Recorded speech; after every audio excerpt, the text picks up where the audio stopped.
distinguished guests, respected elders, and everybody present here. A very good evening to you all. May the peace and blessings of Almighty Allah be upon you all. Alhamdulillah, what an amazing evening we have here. It gives me immense pleasure to welcome you all to the National Youth Convention 2016, organized by the Organization for Muslim Students, Education and Development, under the theme Towards a Drug-Free Nation. We have had two great beneficial and entertaining sessions, and now I hope everyone feels refreshed and ready to continue with the next one.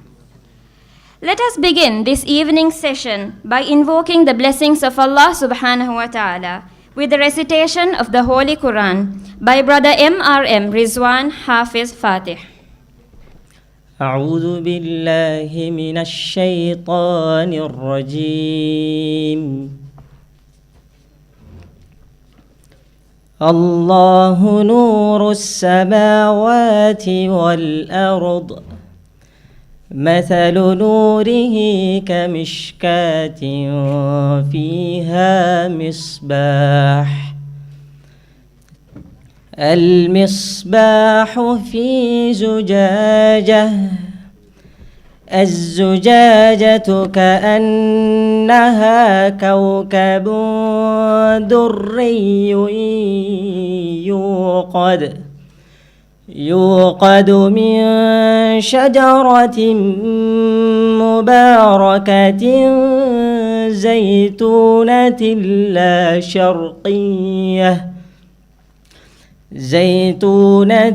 لا شرقية ولا غربية يكاد زيتها يضيء ولو لم تمسسه نار نور على نور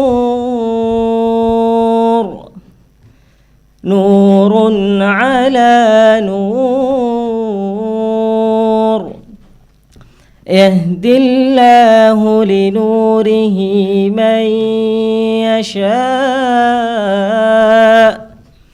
ويضرب الله الأمثال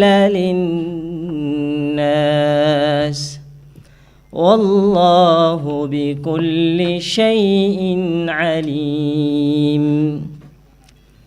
في بيوت أذن الله أن ترفع ويذكر فيها اسمه يسبح له فيها بالغدو والآصال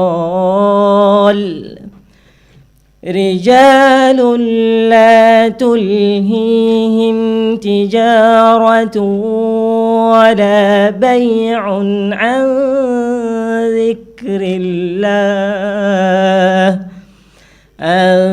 ذكر الله وإقام الصلاة وإيتاء الزكاة يخافون يوما تتقلب فيه القلوب والأبصار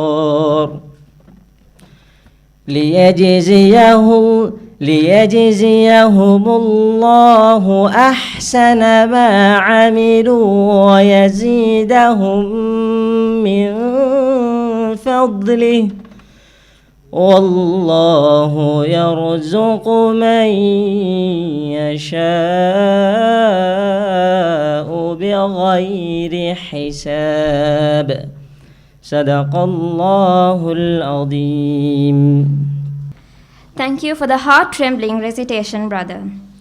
Ladies and gentlemen, may I request you to rise for the national anthem, which will be played by the band of Mercy Education Complex.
Thank you. You may please be seated. Before we dive deeper into this session, let us remind ourselves of the purpose of this convention. It is such a brilliant sight to see the youth here, ready to work to protect our generation and the future generations from all forms of drug abuse. As the theme shows, we are all here to work towards a drug-free nation. And OMSED has handed over this responsibility to each and every one of us. OMSED should be proud to have a focused, entertaining, and understanding president who works with the youth while guiding them. I call upon the president of OMSED, Mr. Ahsan Arif, to deliver the welcome speech. Bismillahir Rahmanir Rahim. Alhamdulillahi Rabbil Alameen. As-salatu was-salamu ala ashrafil anbiya'i wa sayyidil mursaleen wa ala alihi wa sahbihi wa man tabi'ahum bi ihsanin ila yawmiddin. Wa ba'd. Assalamu alaikum wa rahmatullahi wa barakatuh. Honorable Dr. Rajit Senaratne, Minister of Health and our chief guest of the evening, Mr. K.W. Janaranjana, editor of Ravaya newspaper, our guest speaker of this event, Ustaz Azad Abdul Mueed, President of Jamaatul Salama, Sri Lanka, Mr. Lutfur Rahman, Deputy Director General of Ministry of Healthcare and Nutrition, Mr. Hanan Hussain, President of Muslim Foundation for Culture and Development, MFCD, and Mr. Fawzur Rahman, Director of Mercy Education Complex, and Mr. Tilak Palliya Guruge, OIC of Panudura Police Station, Sheikh Munir Mulaffar, Chairman, Center for Peace and Harmony, Mr. Naimuddin, Additional Secretary, Ministry of Provincial Council and Local Government, Mr. Siraj Mashhoor, Chairman of CDR, members of OMSED Sri Lanka, representative of our member organizations, and representative of civil organizations, and award winners of the evening, organizing committee of National Youth Convention, and brothers and sisters, I warmly and thankfully welcome you all to this remarkable evening, the concluding ceremony of National Youth Convention 2016. Thank you very much for accepting our invitation and reserving your valuable time for us. OMSED Sri Lanka, the Organization for Muslim Students' Education and Development, has been working for more than 20 years in this island for the betterment of Muslim youth and students. Our main focus is to build a healthy and youth society that possesses high moral and social, educational and religious values, and who contribute to the national interest. Over the past years, we have been conducting a wide range of programs for students and youth island-wide. There are a number of organizations that works with us over the island. The Youth Convention is one of these. This time we have initiated a discussion and campaign related to a very important topic, which is reflects in our theme, towards a drug-free nation. Brothers and sisters, we will launching a signature campaign later with the signature of our chief guest against drug addiction. It will go through the island.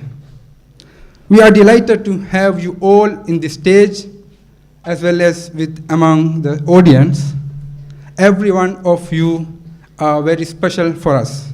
Once again, I warmly welcome you all to this evening.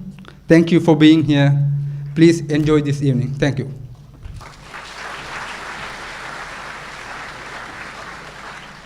Thank you, Mr. Ahsan Arif, President of OMSED, for making us feel very welcome.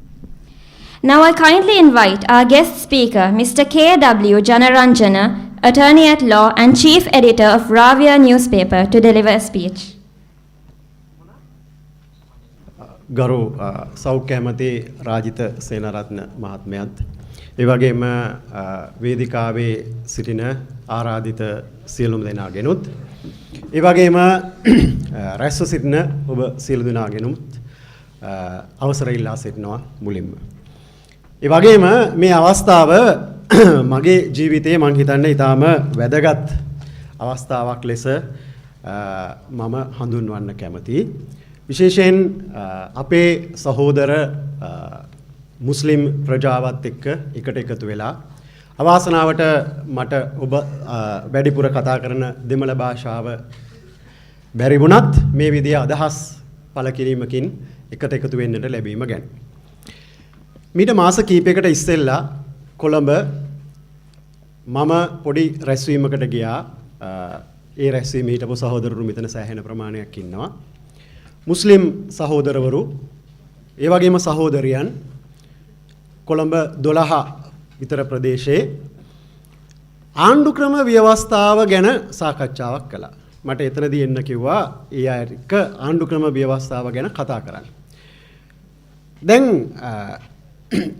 විශේෂයෙන් පහුගිය කාලේ අපි ආණ්ඩු ක්‍රම ව්‍යවස්ථාව ගැන සෑහෙන සාකච්ඡා කරලා තිබුණාට මට පළවෙනි අවස්ථාව තමයි ආණ්ඩු ක්‍රම ව්‍යවස්ථාව ගැන මුස්ලිම් සහෝදරවරුත් එක්ක එහෙම කතා කරන්න අවස්ථාව ලැබීම. ඒක ඊටාම වැදගත් භාග්‍යමක් වුණේ ඕන් පවා දැන් මේ ආණ්ඩු ක්‍රම ව්‍යවස්ථාව වගේ රටේ අපි හැමෝටම පොදුවේ වැදගත් වෙන විෂයක් සම්බන්ධයෙන් සාකච්ඡා කරන විවාද කරන අදහස් ඉදිරිපත් කරන මට්ටමින් එකට එකතු වී සිටීම. ඒකෙන් පේනවා අපිට තිබෙන ඉලක්කය අපිට දැන් කරන්නට තිබෙන දේ අපි හැමෝම එකට එක්කහුව වෙලා යා යුතු ගමනක්. සිංහල වෙන්න පුළුවන්, දෙමළ වෙන්න පුළුවන්, මුස්ලිම් වෙන්න පුළුවන්. අපිට මුහුණ දෙන්නට සිදු වෙලා තියෙන ප්‍රශ්න එකයි රටක් හැටියට. එක පැත්තකින් ආණ්ඩුවේ එක්සත් ජාතික පක්ෂයත් ශ්‍රී ලංකා නිදහස් පක්ෂයත් කියන ප්‍රධාන පක්ෂ දෙක එකට එක්කහුව වෙලා වැඩ කරනවා. අනෙක් පැත්තෙන් අපිට පුළුවන් නම් සිංහල, දෙමළ, මුස්ලිම්, බර්ගර්, මැලේ කියන මේ සියලු දෙනාම එකට එක්කව වෙලා එක රටක් හැටියට එක ජාතියක් හැටියට කල්පනා කරලා වැඩ කරන්න. මේ අපි වැටිලා ඉන්න වලෙන් ගොඩ එන්න මාර්ගයක් හොයාගන්න එක සහෝදරවරු පිරිසක් හැටියට වැඩ කරන්න ඒක ඊටාම වැදගත් දෙයක් ලෙස මම හිතනවා. ඉතින් ඒ නිසා මේ වෙලාවෙත් අපි ආණ්ඩු ක්‍රම ව්‍යවස්ථාව ගැන කතා කරනවා වගේම ඔබ අද දවසේ උදේ ඉඳලම සාකච්ඡා කරලා තියෙන්නේ අපි හැමෝටම බලපාන පොදු වැදගත් ප්‍රශ්නයක් පිළිබඳව. ඒක තමයි මත්ද්‍රව්‍ය සම්බන්ධ කාරණය. මම එනකොට කතා කරගෙන ආපු මගේ මුස්ලිම් සහෝදරයා කිව්වා රහමාන් විශේෂයෙන් මුස්ලිම් ප්‍රජාව ඇතුළත් මත්ද්‍රව්‍ය වලට ගොදුරු වීම මත්ද්‍රව්‍ය පරිහරණය කිරීම බරපතල ප්‍රශ්නයක් ලෙස දකින්න ලැබෙනවා කියලා. සිංහල ප්‍රජාව ඇතුළත් ඒක එහෙම තමයි. දෙමළ ප්‍රජාව ඇතුළත් දැන් ක්‍රමක්‍රමයෙන් අපිට ආරංචි ලැබෙනවා උතුරු නැගෙනහිර ප්‍රදේශවලත් මන්නාරම වගේ ප්‍රදේශවලත් මේ මත්ද්‍රව්‍ය ව්‍යාප්තිය ක්‍රමක්‍රමයෙන් සිදු වෙමින් යනවායි කියලා. ඉතින් ඒ නිසා මේක වැදගත් ජාතික ප්‍රශ්නයක්. මේක අපි ඔක්කොම එක්කහුව වෙලා එක විදිහට කල්පනා කරලා ගොඩ යා යුතු විසඳුමක් සොයාගිය යුතු ප්‍රශ්නයක් බව මේන් පේනවා. මම වැදගත් කාරණයක් ලෙස මේක වැඩිදුරටත් සලකන්නේ මේ කාරණා හරහා අපිට නැවතත් අර පරණ අතීතය අමතක කළා අඳුරු අතීතය අමතක කළා එකම සහෝදර සහෝදරියන් පිරිසක් ලෙස අලුත් රටක් ගොඩනගන්න ලැබිච්ච අවස්ථාවක් හැටියට. ඒක ඊටාම වැදගත් භාග්‍යයක්. මත්ද්‍රව්‍ය සම්බන්ධයෙන් කතා කරනකොට මගේ කාලයත් එක්ක මම විශාල පැහැදිලි කිරීමක් කරන්න යන්නේ නැහැ. ඔබ හැමෝම දන්නවා ඒ తত্ত্বය. මොනවද මත්ද්‍රව්‍ය කියන්නේ කියන එක? මට කතා කරන්න තියෙන මම කතා කරන්න අදහස් කළේ එක පැත්තකින් මේ කාරණය දෙස බලන්නටයි මම උත්සාහ ගන්නේ. මම අදහන බුද්ධ ආගමේ මිනිසුන්ට කියලා තියෙනවා දවස පුරා එහෙම නැත්නම් දිනපතා සමාදන් විය යුතු ශීලයක්. අපි ඒකට පංචශීලය කියනවා, පන්සිල් කියනවා. තමුන්නාන්සලා ඒවා දන්නවා සමහර වෙලාවට. පන්සිල් වලින් එක ශික්ෂා පදයකින් බුදුහාමුදුරුවෝ පැහැදිලි කරනවා හැමදාකම සුරාවෙන් මිදීමේ ශීලයක් අපි හැමෝම සමාදන් වෙන්න ඕන කියලා. දැන් ඒ කාලයක සුරාවෙන් මිදීමේ ශීලය හැටියට ගත්තත් දැන් අපේ ලෝකයේ පුළුල් වීමත් එක්ක මත්ද්‍රව්‍ය ලෝකයේ පුරාම පැතිරීමත් එක්ක අපිට ඒක මත්ද්‍රව්‍ය වලටත් ආදේශ කරන්න පුළුවන්. ඒ අනුව බෞද්ධ ආගම හැටියට ගත්තොත් බෞද්ධයන්ගෙන් බලාපොරොත්තු වෙනවා හැම දිනයකම Taman රකින්න පන්සිල් වලින් එකක් ලෙස මේ සුරාවෙන් හා මත් වීම ඇති කරන යම් යම් දේවලින් වැළකී ඉන්නේ කියලා. මම හිතන විදියට ඉස්ලාම් ධර්මය, කතෝලික ධර්මය මේ සියලු ධර්මවල මූලික ලෙසම මේ ඉගැන්වීම මිනිසුන්ට කියනවා. ඇයි එහෙම කියන්න ඕන කරලා තියෙන්නේ? එක පැත්තකින් මත්ද්‍රව්‍ය පාවිච්චි කරන පුද්ගලයන් Taman පෞද්ගලිකව Tamanගේ ජීවිතය විනාශ කරගන්නවා. අනෙක් පැත්තෙන් ඔවුන් Tamanගේ පවුල, Tamanගේ සමාජයට විශාල බරක් ඇති කරමින් සමාජයේ විශාල විනාශයක් ඇති කරගන්නවා. අපේ තර්කයක් තියෙනවා මත්ද්‍රව්‍ය හෝ මත්පැන් පාවිච්චි කිරීම Tamanගේ පෞද්ගලික දෙයක්. එයා කැමති නම් ඒක පෞද්ගලිකව පාවිච්චි කරන්න පුළුවන්. කැමති නම් පෞද්ගලිකව පාවිච්චි නොකර ඉන්න පුළුවන් කියලා. ඒකත් තර්කයක් තමයි. හොඳ තර්කයක්.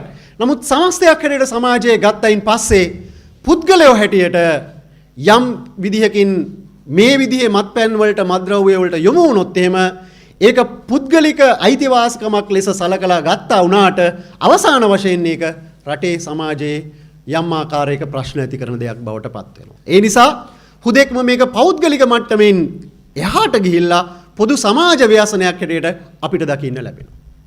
මම කැමති මත්ද්‍රව්‍ය ගැන විග්‍රහ කරනවට වඩා මත්ද්‍රව්‍ය පැතිරිලා තියෙන ආකාරය ගැන විග්‍රහ කරනවට වඩා කොහොමද අපිට මේකෙන් ගොඩ එන්න පුළුවන් කියන එක ගැන එක පැත්තකින් පත්තරකාරයෙක් හැටියට ඒ වගේම එක පැත්තකින් නීතිය ගැන යම් යම් දේවල් දන්න කෙනෙක් හැටියට ඔබට කාරණා කීපයක් ඊටාම කෙටියෙන් කියන්න. ලෝකයේ මත්පැන් මත්ද්‍රව්‍ය ජාවාරම විශාල ජාවාරමක් ලෙස ලෝකයේ පැතිරලා තියෙන බව අපි හැමෝම දන්නවා. Tamante ඉඩ ලැබෙන්නේ කොයි ස්ථානයෙන්ද? ඒ කුඩා ස්ථානයකින් ආක්‍රමණය කළා මුළු රටක්ම විනාශ කරන්න පුළුවන් තරමට මේක දැන් ලෝකේ පුරා පැතිරිලා හමාරයි. කොහොමද අපි මේකට මූණ දෙන්නේ? මේක ප්‍රශ්නයක් ලෙස අභියෝගයක් ලෙස අපිට හැඟෙනවා නම් අපි කොහොමද මේකට ප්‍රතිවිරුද්ධව සමාජයක් හැටියට මුහුණ දෙන්නේ? එක පැත්තකින් අපි ඒකට නීති හදලා තියෙනවා. ලංකාවේ අපි දන්නවා නීති හදලා තියෙනවා මත්පැන් මත්ද්‍රව්‍ය වලට විශේෂයෙන් එරෙහිව ඒවා සන්තකයේ තබා ගැනීම, ඒවා ළඟ තබා ගැනීම සමහරලාට අපේ නීතියේ කොච්චර දරදඬුද කියනවා නම් ග්‍රෑම් 2කට වඩා මත්ද්‍රව්‍ය ප්‍රමාණයක් Tamanගේ අතේ තියාගෙන ඉන්නවා නම් සන්තකයේ තියාගෙන ඉන්නවා නම් ඒ පුද්ගලයාට මරණ දඬුවම දෙන්න පුළුවන් තරමට අපේ රටේ නීති තදයි. නමුත් එහෙම තිබියදී පවා රට තුල විශාල ලෙස මත්ද්‍රව්‍ය ව්‍යාප්ත වෙමින් තිබෙන බව අපිට පේනවා. මේක එක පැත්තකින් ඒ අනුව පේන්නේ නීතිය ක්‍රියාත්මක කිරීමෙන් පමණක් විසඳන්නට බැරි තත්වයකට පත් වෙලා තිබෙන බව. එක පැත්තකින් නීතිය තිබෙනවා. නමුත් අනෙක් පැත්තෙන් අපිට පේනවා මේ නීතිය ක්‍රියාත්මක වීම වුණත් ප්‍රමාණවත් තරමට කෙරෙන්නේ නැහැ. සමහර වෙලාවට නීතිය ක්‍රියාත්මක කරන අය එක්කම තමයි මත්ද්‍රව්‍ය ජාවාරම් කරුවනුත් එකට වැඩ කරන්නේ. ඉතින් ඒ නිසා නීතිය නිසි ආකාරයෙන් ක්‍රියාත්මක කිරීම මං හිතන විදියට අපහසු වෙලා තියෙනවා. මම හිතන විදියට එක පැත්තකින් මම නීතිඥයෙක් වුණාට මම කල්පනා කරන දේ තමයි නීතියට වඩා එහා ගිය සමාජ බලපෑමකින් පමණයි අපිට මේක වෙනස් කරගන්න පුළුවන්කම ලැබෙන්නේ. මගේ පෞද්ගලික ජීවිතෙන් උදාහරණයක් කිව්වොත් මම ඉපදුනේ මේ පානදුරට ටිකක් එහා පැත්තේ තියෙන දෙහිවල කියන ගමේ බොහොම සාමාන්‍ය පවුලක වැඩි ඉගෙන ගත්ත නැති අම්මා කෙනෙක්ගේ තාත්තා කෙනෙක්ගේ දරුවෙක් හැටියට මගේ ගේ වටේම හිටපු සමහර තරුණයෝ ඒ කාලේ හැටියට ඒ කාලේ මත්ද්‍රව්‍ය තිබුණේ නැහැ. මත්පැන් ඊළඟට ගංජා එහෙම පානය කරපු පාවිච්චි කරපු අය. පස්සේ කාලෙක මට දැනගන්න ලැබුණා ඔවුන් මත්ද්‍රව්‍ය වලටත් පුරුදු වුණා කියලා.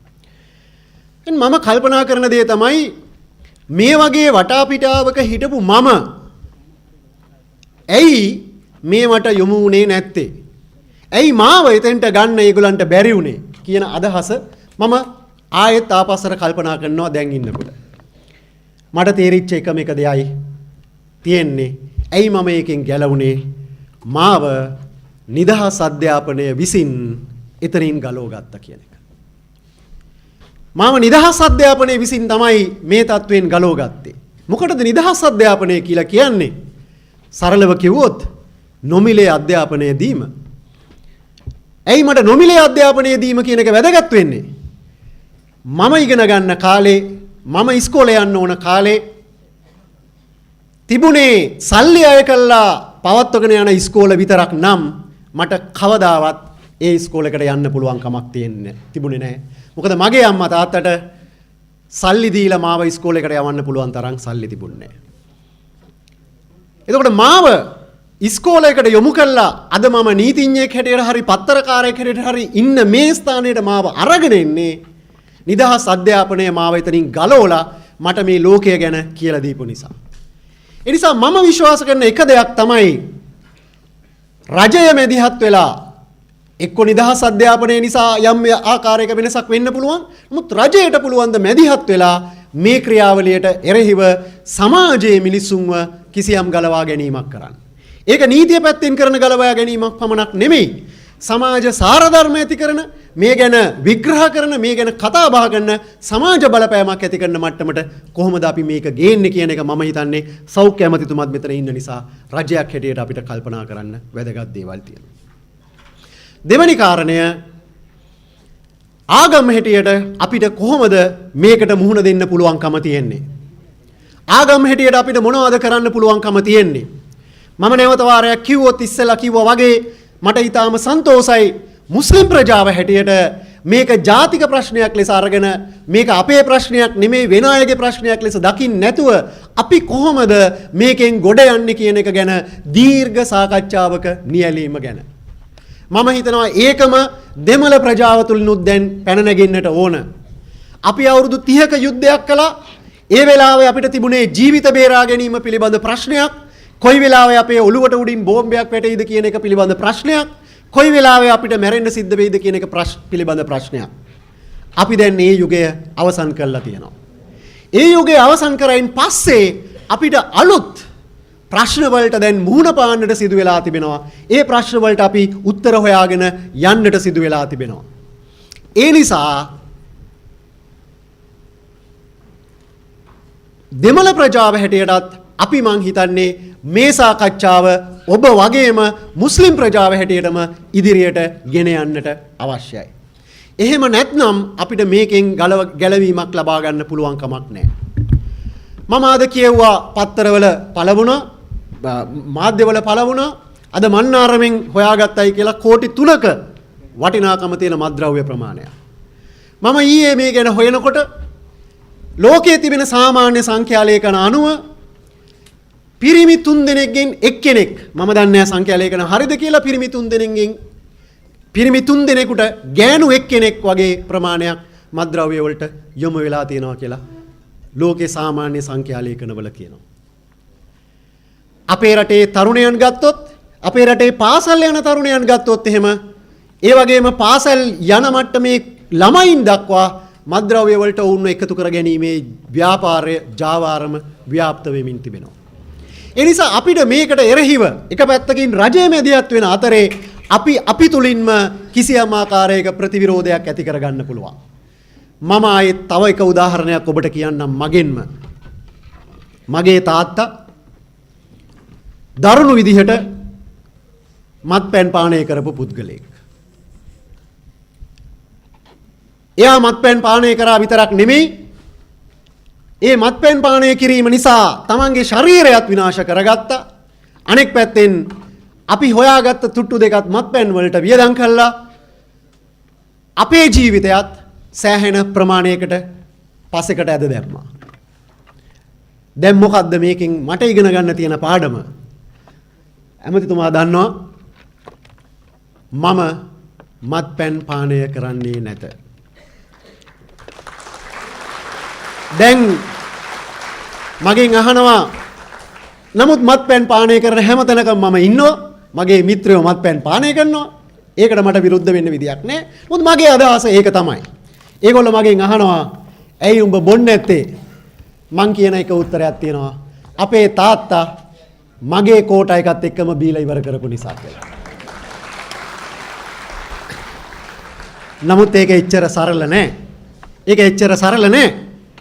මට තේරෙනවා ඒ වැඩේට ඔහු ඇබ්බැහි වීම නිසා අපේ පවුල ඇතුලේ සහ පෞද්ගලිකව මට ඇති වෙච්ච පසුබෑම කොයි වගේද කියන එක. ඒ නිසා මෙතන ඉන්න තරුණ සහෝදර සහෝදරියන්ගෙන් මම ඉල්ලා සිටින්න කැමතියි. තමාව ආදර්ශයක් කරගන්න. තමන්ට කරන්න පුළුවන් මොකක්ද මේ සම්බන්ධයෙන් කියන එක ගැන නැවත වාරයක් කල්පනා කරන්න. සමහර විට අපි වටේ ඉන්නේ නරක සමාජයක් වෙන්න පුළුවන්. අප වටා ඉන්නේ නරක පිරිසක් වෙන්න පුළුවන්. නමුත් අපිට පුළුවනේ උවමනාවක් තිබෙනවා නම් ඒ නරක පිරිස ඇතුළත පවා අපිට ඕන විදිහේ හොඳ ಗುಣධර්ම තියාගෙන ඉන්න. මං හිතන්නේ ඒ පණිවිඩය අඩු ගානේ අපිට ඔළුවට ගන්න පුළුවන් නම් ඒක වැදගත් දෙයක්. මත්ද්‍රව්‍ය සම්බන්ධ ප්‍රශ්නේදී පමණක් නෙමෙයි අනෙක් සෑම ප්‍රශ්නයකදීම. දෙවැනි කාරණය අපි එහෙම ඉන්න අතරේ අපිට පුළුවන් නම් අපි වටේ ඉන්න පිරිසටත් ඒ අදහස බෝ කරගන්න ඔවුන් සමග මේ සාකච්ඡාව ගෙන යන්න සමහර වෙලාවට අවුරුද්දකින් දෙකකින් නෙමෙයි අවුරුදු 5-6කින් 7-8කින් 10-12කින් මේ රටේ යම් සමාජ වෙනසක් කරන්න අපිට පුළුවන් වෙයි. මම දකින දේ සහ මම ඔබ සමග බෙදා හදා ගන්න කැමති දේ තමයි මිත්‍රවරුනි සහෝදර සහෝදරියනි දැන් අපිට හමු වෙලා තිබෙන්නේ අපේ ජීවිතයේ ඊටාම ස්වර්ණමය අවස්ථාවක්. ඒ මොකද මේ රට වෙනස් කරගන්න මේ රට තිබිච්ච තත්වයෙන් ගලවලා ඉදිරියට ගෙන යන්න අපිට ස්වර්ණමය අවස්ථාවක් ලැබිලා තිබෙනවා. ඒ ස්වර්ණමය අවස්ථාව පාවිච්චි කරන්න ඉන්නේ ඔබ සහ අපි. අපි හැමෝම එකට හිතනවා නම් අපි හැමෝම එකට කල්පනා කරනවා නම් මේ ප්‍රශ්න වලට විසඳුම් හොයාගන්න අපිට බැරි වෙන එකක් නැහැ. ඉතින් ඒ නිසා මම ආරාධනා කරන්න කැමතියි මේ ඊටාම කෙටි වෙලාව ඇතුළත අපි හැමෝම එකා වගේ හිතමු. අපි හැමෝම එකා වගේ වැඩ කරමු. මේක අපේ රට. අපි මේ වෙලාවේ මේ රට හදාගන්න, මේ රට මත්තුව දුරින් ගලවගන්න, මේ රට ජනවාර්ගික ප්‍රශ්නයෙන් ගලවගන්න, මේ රටේ මිනිසුන්ගේ සහෝදරත්වය ඇති කරන්න මුස්ලිම් දෙමළ සිංහල සහෝදරවරු හැමෝම එකා වාගේ ඉඳගෙන මචං අයියේ මල්ලි නංගි අක්කේ කියාගෙන කතා කරන්න පුළුවන් තත්වයක් අපි ඇති කරගන්න මේ රටේ දැන් ඇති වෙලා තියෙන්නේ හොඳම අවස්ථාව. ඒ නිසා ඔබ උදේ ඉඳලම මත්ද්‍රව්‍ය ප්‍රශ්නය ගැන දීර්ඝ වශයෙන් සාකච්ඡා කරන්නට ඇති.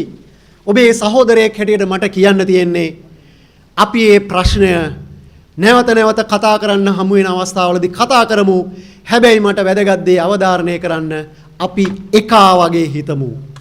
අපි දෙමළ, අපි මුස්ලිම්ය, අපි බර්ගය, එහෙම නැත්නම් සිංහලය කියලා වෙන් වෙන්නේ නැතුව අපි එකම ජාතියක් ලෙස කල්පනා කරලා කොහොමද මේ ගැටලු වලින් එළියට යන්නේ කියන එක ගැන අපේම විසඳුම් හොයාගමු. බොහොම ස්තුතියි.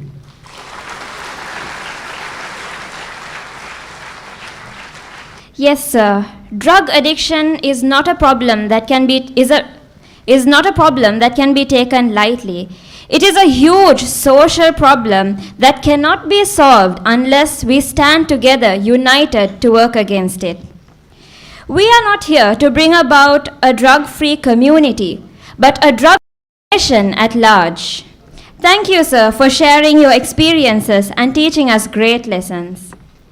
I hereby call upon Deshabandhu Sheikh Munir Mulaffar to enlighten us on the topic Islam and drugs.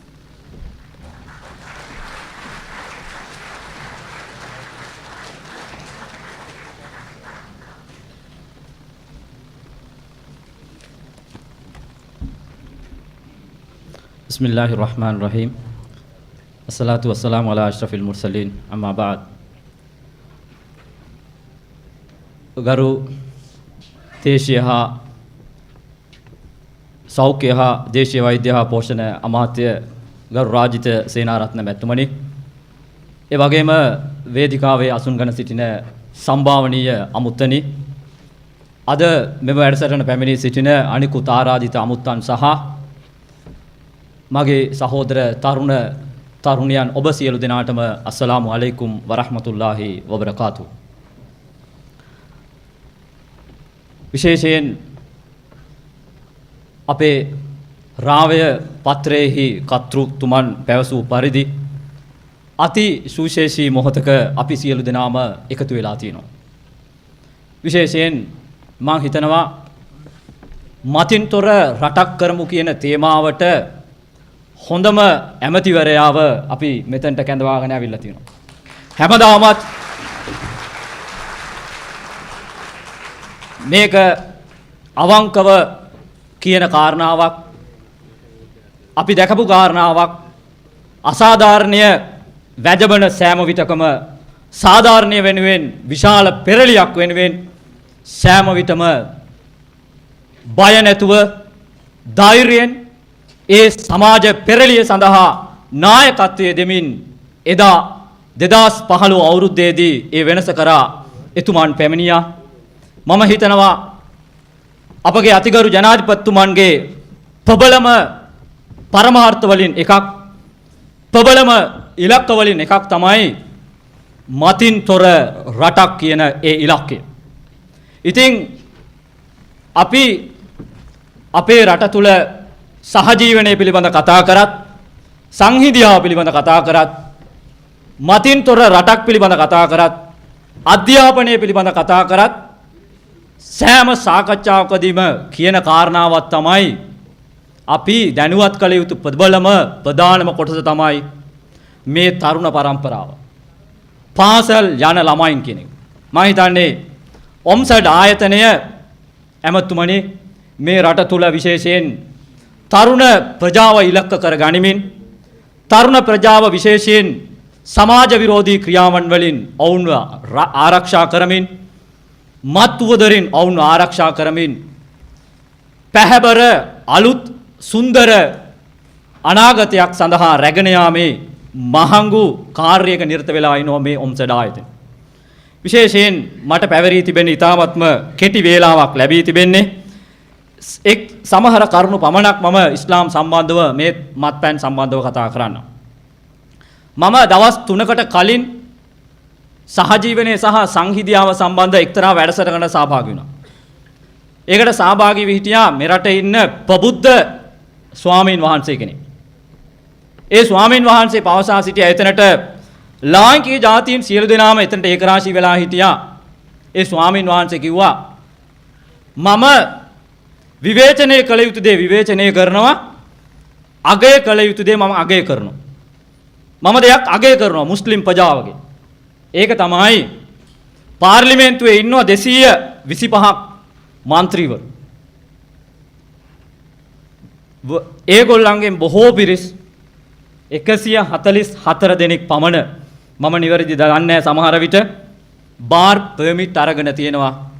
හැබැයි එකම මුස්ලිම් ජාතිකයෙක්වත් ඕක අරගෙන නැහැ මහත්තයෝ කියලා කිව්වා. මම හිතනවා අපි බොන්නේත් නැහැ. විශේෂයෙන් තවත් කෙනෙකුට ඒක ලබා දෙන්නෙත් නැහැ කියන එක තමයි ඉස්ලාම් ධර්මයේ ප්‍රබලම ප්‍රධානම පණිවිඩය. සමහර අය අහන දෙයක් තමයි ඔයගොල්ලන්ගේ පාටි වලට ඇවිල්ලා වැඩක් නැහැ, අඩියක් ගහ ගන්න අපිට බෑ කියලා. ඉතින් නබි මුහම්මද් සල්ලල්ලාහු අලයිහි වසල්ලම් තුමාණන් ඔබ දන්නවනම් ඉතිහාසය නබිතුමන්ගේ ආගමනය සිදුවෙන විට අරාබි සමාජය තුල තිබුණේ මත්පැන් කියන කාරණාව ලේ ඇට මස් නහරයන් වල දුවන ඒ සමාජයේ සමග බද්ධ වෙච්ච ප්‍රබලම සදාචාරයක් බවට පත් වෙලා තිබුණා.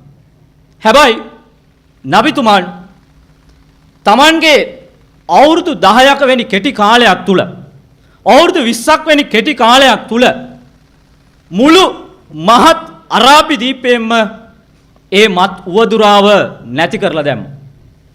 හේතුව තමයි නබිතුමා මම හිතනවා අපේ රාවේ කර්තෘතුමන් කියපු විදිහටම සමහර දේවල් නීතියෙන් හදන්න බෑ. එක්තරා කෙනෙක් මට කිව්වා නීති තියන්නේ තිරිස්සන්නුන්ට. හෘද සාක්ෂි තියෙන මිනිස්සුන්ට නීති අවශ්‍ය නැහැ. ඒගොල්ලන් ඒ අනුව කටයුතු කරනවා. නීතියෙන් හදන්න ඕනේ ඒ සාධාරණව හිතන්නේ නැති, සාධාරණව කල්පනා කරන්නේ නැති ඒගොල්ලන්ට තමයි නීති තියෙන්නේ. සාමාන්‍යයෙන් හෘද සාක්ෂියක් තියෙන කෙනෙක් නිවැරදිදී පමණයි ඔවුන් පිළිපදින්නේ. සුද්ධ වූ අල් කුර්ආනයේ තුල සූරා අල් මායිදාහි 90 වනි වාක්‍යය තුල අපිට ලබා දී තිබෙන වැදගත්ම පණිවිඩය තමයි සුරාව සූදුව වෙනි කරුණ වලින් ඔබ බැහැරව ජීවත් වෙන්න. එහෙම බැහැරව ජීවත් වුණා නම් පමණයි ඔබට සතුට ලැබෙන්නේ කියන පණිවිඩයත් අල් කුර්ආනයේ අපිට ලබා දෙනවා. අද සමහරු හිතනවා සතුට ලැබෙන්න තමයි සමහරු මත්තු වදුර පාවිච්චි කරන්නේ. විශේෂයෙන් මේගොල්ලන් හැමකෙනාම අත්පොඩි ගෑහුවා මුස්ලිම් മന്ത്രിවර කෙනෙක් බාර් පර්මිට් එකක් ගත්තේ නැහැ කියන එක. අපි ලැජ්ජ වෙන්න ඕන. මුස්ලිම් ප්‍රජාව පමණක් නෙවෙයි මත්තු උවදුරෙන් වළකන්න ඕන. සමස්ත ලාංකීය ප්‍රජාවම මේ උවදුරින් වළකන ඒ සටනටයි මේ ඔම්සඩ් ආයතනය ඉදිරිපත් වෙලා තියෙන්නේ. අපි සෞඛ්‍ය ඇමතුමන් සමග අත්වල් බැඳගෙන මේ සමාජය තුල මේ ප්‍රජාව තුල මත්පන් නැති ඒ උදාර සමාජයක් අනාගතයේදී බිහි කරන්න ඕනේ කියන උදාර පරමාර්ථයක් ඔම්සඩ් ආයතනයේ තියෙනවා. මම හිතනවා ඒ පරමාර්ථයට යන්න අපිට අපේ විශේෂයෙන් නීතිය හා සාමය රකින්න ඒ පැත්තෙන් විශාල සහයෝගයක් සමග අමාත්‍ය මට්ටමින් විශාල සහයෝගයක් ලබාගෙන අපි මේ සමාජය ඒ මතින්තොර රටක් කරා යන ගමනට අපි සියලු දෙනාම අත්වැල් බැඳ ගනිමු. විශේෂයෙන් එක් දෙයක් මතක් කළ යුතුයි. මේ රටේ ඉන්න ප්‍රබලම ස්වාමීන් වහන්සේ කෙනෙක් මෑතකදී හමු වුණාම මට කියපු දෙයක් තමයි මෞලවිතුමනි සහජීවනයේට හැම જાතියින්ම එකට ඒක රාශී කරන්න හරි අමාරුයි. හැබැයි එක දෙයකින් අපිට ඒක කරන්න පුළුවන්. රටේ තියෙන දෙවනම ප්‍රශ්නය තමයි මේ මත් උවදුර මත්පැන් මේ මත්ද්‍රව්‍ය කියන එක. මම හිතනවා මම ආදරයෙන් ඉල්ලා සිටිනවා ගරු අමාත්‍යතුමනි අපි සියලු જાතීන් ඒක රාශී කරමින් අද මේ සමාජයේ වෙලාගෙන තිබෙන තරුණ පරපුරගේ ජීවිතේ නැති කරන පාසල් ළමයින් කරා ඔඩුදුව තිබෙන මේ ජරාජීර්ණයේ වෙච්ච මත් උවදුරින් අප සියලු දෙනාම ආරක්ෂා කරමින් අපි බලාපොරොත්තු වෙන එදා ලී කුවාන් යූ දැකපු ශ්‍රී ලංකාවක් සුන්දර ශ්‍රී ලංකාවක් අප සියලු දෙනාටම සර්ව බලධාරී අල්ලාහ් තාලා උදා කර දේවා කියා ප්‍රාර්ථනා කරමින් ඔබේ ආරාධනයට නැවත වාරයක් ජසාකල්ලාහු khairaa අස්සලාමු අලයිකුම් වරහ්මතුල්ලාහි වබරකාතුහ්.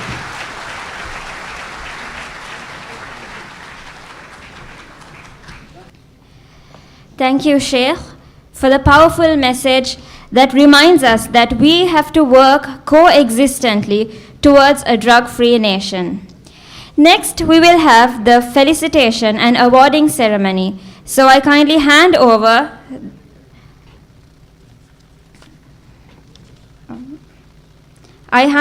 the mic to Mr. Rilwan Jabir to handle the awarding ceremony.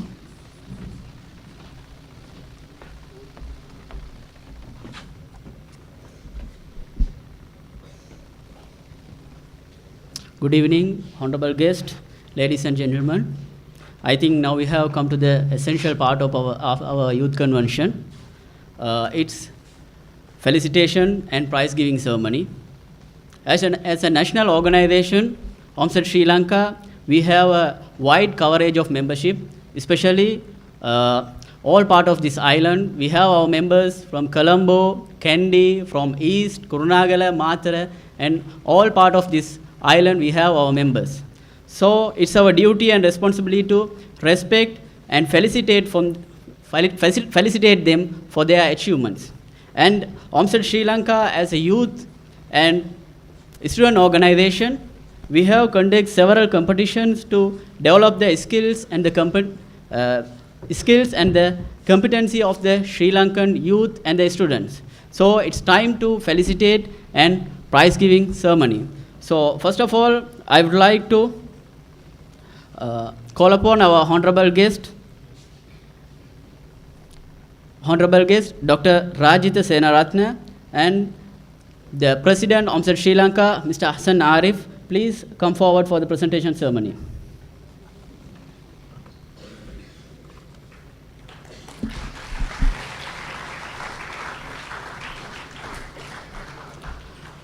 First, we are going to the short film contest conducted by OMSAT Sri Lanka. The third place of short film contest goes to the film called Puduchattai. The director, Mr. A.L. Usman Akil from Erakamam.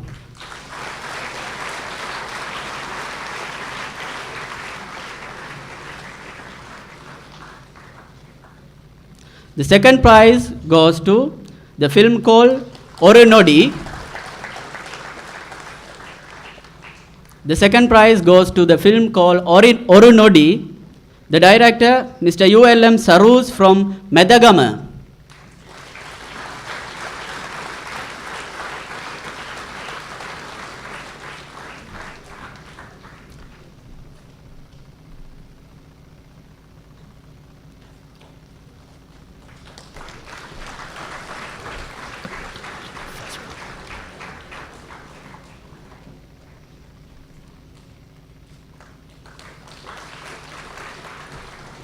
Ultimately, the first prize goes to the film called Soha Chuvanam. The director, Mr. M.J. Fasmin from Galgamuva.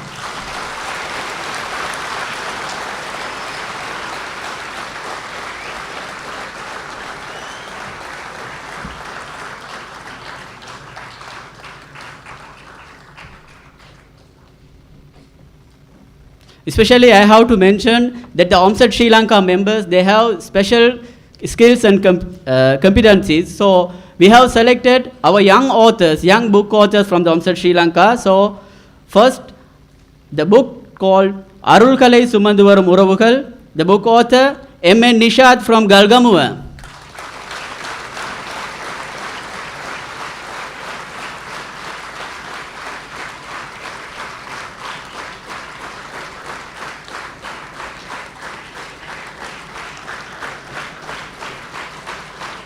The second one, Nirambi Valiyum Nisaptam, Faisal Farid from Mannar.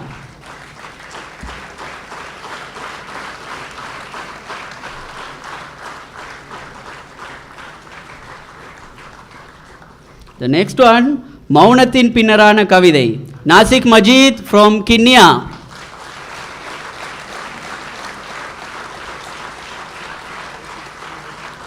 The next one, Muhammad Rasulullah or Arimugham, M.A. Munaf from Saindamarudu.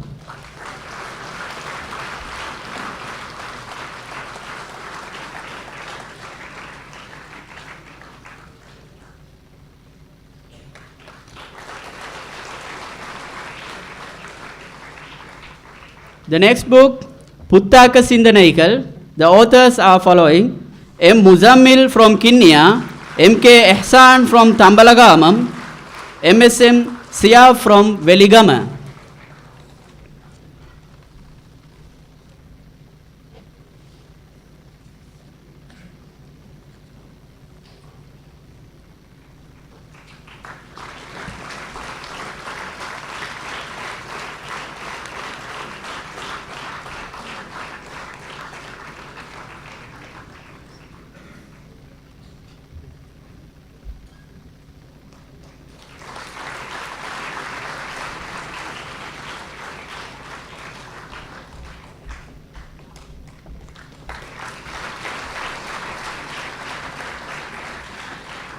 And OMSAT Sri Lanka as a national organization, we have to felicitate our national level achievers, those who contribute as a Muslim for this country.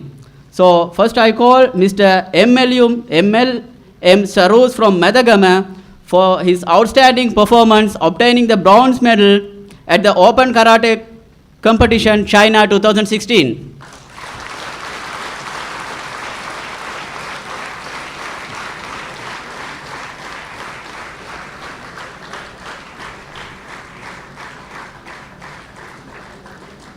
The next one, Mr. M.S. Abid Rushdi from Colombo for his outstanding contribution to inventing the autopilot system. He is from University of Moratuwa.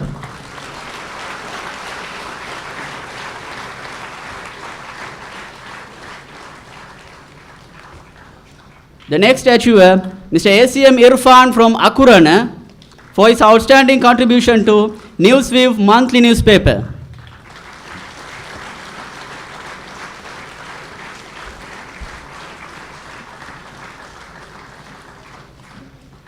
The next statuer, Mr. A.Z.A. Azim from Tiharia, for developing an Android application for Masurat.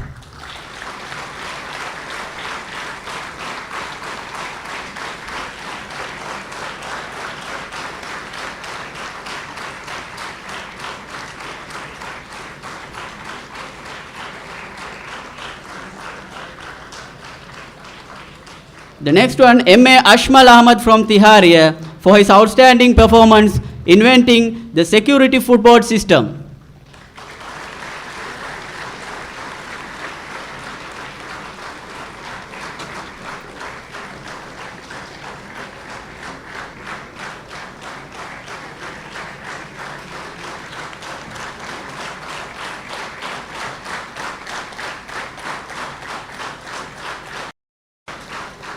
Now we are going to felicitate the OMSED members who obtained the best results in GCE Advanced Level 2015 and got the entrance for the universities. So I'll just read the names. Mr. N. Arshad from Kantale. Mr. Miss M.I. Fazila Farvin from Kantale.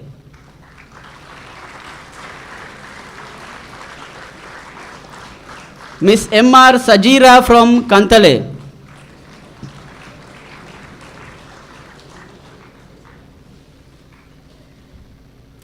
Mr. Hassan Ashraf from Oluville. Miss M.I.M. Asra from Kantale.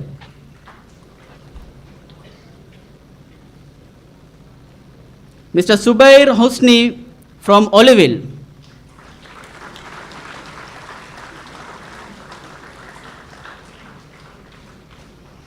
Mr. M.T. Natis Ahmad from Akarapattu. Miss A.H.F. Sumaya from Kantale.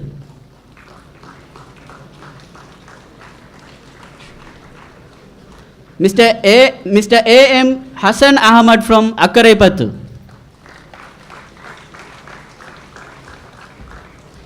Mr. A.R.M. Hassan from Akarapattu.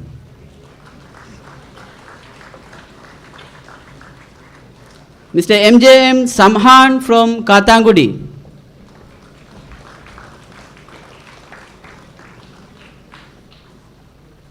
Mr. A.L.M. Ashik from Katangudi.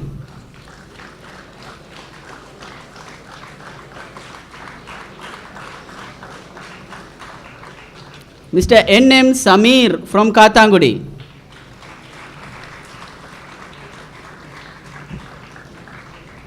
Mr. M.A.M. Talha from Valachene.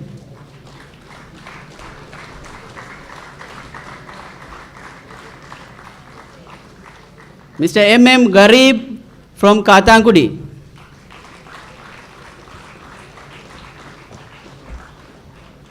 Mr. A.S.M. Azim from Madavakulam. Mr. S.A. Muiz from Eraur.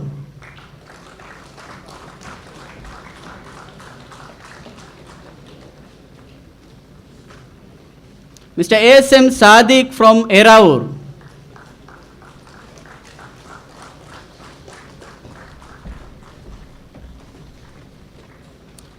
Mr. N.M. Shamir from Katangudi. That's the end of the presentation ceremony. I'll hand over the mic to Ms. Noora to continue the program. Thank you. The awarding ceremony is a reminder that we youngsters are all talented in different ways, but we must utilize them and work hard to contribute to this nation. Next, the President's note will be presented by Mr. Shamiz. The message from President of Sri Lanka, His Excellency Maithripala Sirisena. I am pleased to send this message of good wishes to the Organization for Muslim Students Education and Development, OMSED Sri Lanka, on its National Youth Convention under the theme of Towards a Drug-Free Youth Nation. The government is totally committed to pave way for economic, social and cultural development through making Sri Lanka a drug-free nation in accordance with the manifesto of compassionate government, a stable country. Hence, I am extremely happy to note that OMSED is focusing its attention on building a healthy youth community possessing high moral, social, religious and educational values through their range of programs for school students, university students and youth trainers. The attention of everybody should be paid to free the young generation from drug menace. Protecting youth from drug addiction is equal to protect the future of the nation. In this context, organizing the National Youth Convention under the theme Towards a Drug-Free Youth Nation is laudable.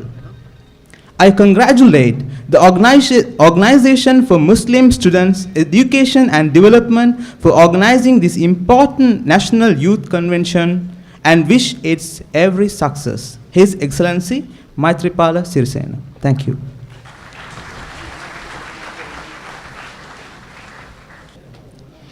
We feel honored to have with us Honorable Dr. Rajitha Senaratne to present here in this special event. I now invite our chief guest, Dr. Rajitha Senaratne, to address the audience.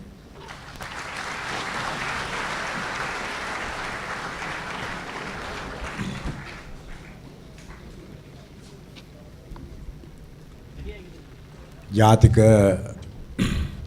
මත්පැන් සහ දුම්කොළ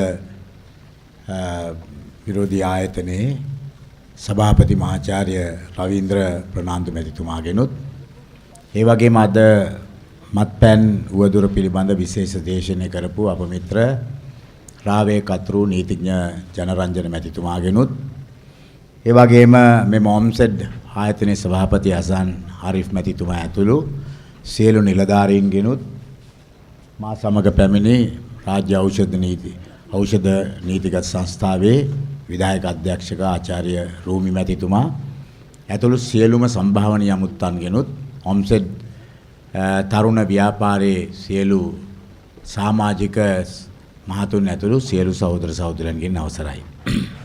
මම මුලින්ම ස්තුතිවන්ත වෙනවා මත් උවදුර පිළිබඳ විශාල වශයෙන් කතා කරන කාලයක මෙම මුස්ලිම් තරුණ සංවිධානය මේ සඳහා මෙවැනි ව්‍යාපාරයක් ගෙනල්ලා මටත් මේ ස්ථානයට ආරාධනා කිරීම ගැන. අද අපේ රජයේ මූලිකම දෙයක් තමයි මත්පැන් සහ දුම්වැටි විරෝධී වැඩපිළිවෙල. තමුන්නාසලා දන්නවා මේ රටේ සෞඛ්‍ය පිළිබඳව මුළු ලෝකයේම විශාල සතුට පළ කරනවා. හෙට ලෝක සෞඛ්‍ය සංවිධානයේ අග්නිදිග ආසියා සම්මේලනය අපේ රටේ ආරම්භ වෙනවා. ඒකේ පළවෙනි තාක්ෂණික සැසිවාරය අද පහමාරට මගේ අතින් විවෘත වෙනවා. මම එතන සහභාගී වෙලා ඉන්නට ඕනේ. ඒ නිසා මම දීර්ඝව කතා කරන්නේ නැහැ. ලෝක සෞඛ්‍ය සංවිධානය ගත්තාම ඇත්තටම ඒ අය ලංකාවේ සෞඛ්‍ය ප්‍රතිපත්තිය තමයි මුළු ලෝකේම තම වැදගත් සෞඛ්‍ය ප්‍රතිපත්තිය කියලා ඒගොල්ලෝ හඳුන්වා දීලා තියෙනවා. පසුගිය ලෝක සෞඛ්‍ය සංවිධානයේ ප්‍රධාන සැසිවාරයේදී එක්සත් ජාතීන්ගේ සංවිධානයේ පැවැත්වපු ඔවුන් එක ප්‍රකාශ කරා. ඒ විතරක් නෙවෙයි එක්සත් ජාතීන්ගේ සංවිධානය වෙනමම සෞඛ්‍ය වැඩමුළුවක් පහුගිය කාලේ පැවැත්වුවා නිව්යෝක් වල. ඒකට ලෝකේම ඇමතිවරු 4 දෙනෙකුට ආරාධනා කරා. එයින් එක්කෙනෙක් මම. අපි දුම්වැටි සහ මදිසාරයට එරෙහිව කරන මේ වැඩපිළිවෙල ගැන විස්තර කරනකොට ඔවුන් විශාල වශයෙන් අපිට බොහොම විශාල ප්‍රතිචාර දැක්වුවා. දක්වලා ඒ සැසිවාරයේ ඉවරුණාට පස්සේ වුන් මාව වට කරගෙන කතා කරේ අපේ ජනාධිපතිතුමා ගැන. ඔහු ශ්‍රේෂ්ඨ නායකයෙක් කියලා වුන් ඔක්කොම ඔවුන්ගේ මුවින්ම පිට කරා. දැන් තමුන්නාසලා දන්නවා මේ අපිට මෙච්චර හොඳට ලෝකයේ සලකන්නේ අපේ සෞඛ්‍ය ප්‍රතිපත්ති වලට අපේ රටේ බෝ වෙන රෝග ඉතාමත්ම හොඳින් අපි මර්ධනය කළා තියෙනවා. දැන් තව දවස් දෙකකින් මට හම්බ වෙනවා මැලේරියාව මේ රටෙන් තුරන් කිරීමේ සහතිකය ලෝක සෞඛ්‍ය සංවිධානය. ඒක ඓතිහාසික සහතිකයක්. මේ රටේ තුන්කෝරළේ එදා මැලේරියා වසංගතය ඇවිල්ලා මේ රටේ වාමාංශික ව්‍යාපාරයට නායකත්ව දීලා ඒ වාමාංශික ව්‍යාපාරයේ පැතිරීමටත් ප්‍රධාන හේතුවක් වුණා මැලේරියා ව්‍යාපාරය. ඒකට බය නැතුව මුහුණ දුන්න අය තමයි වමේ නායකයෝ. එතකොට අද සතවර්ෂ භාගයකටත් වඩා වැඩි කාලයක් ගිහිල්ලා අද මැලේරියාවෙන් අපි මිදෙනවා. ජූලි මාසේ 18 වෙනිදා අපිට ලබා දුන්න ලෝක සෞඛ්‍ය සංවිධානය බරවා රෝගයෙන් අපි මිදුණයි කියන සහතිකය. එතකොට අපි බොහෝ රෝග වලින් අද මිදිලා තිබෙන්නේ. තව රූබෙල්ලා සරම්ප රෝගයෙන් අපි එන අවුරුද්ද වෙනකොට අපි බලාපොරොත්තු වෙනවා මේ සහතිකයේ අවුරුද්දේ අවසානයේ වෙනකොට ලෝක සෞඛ්‍ය සංවිධානයෙන් ලබා ගන්නට.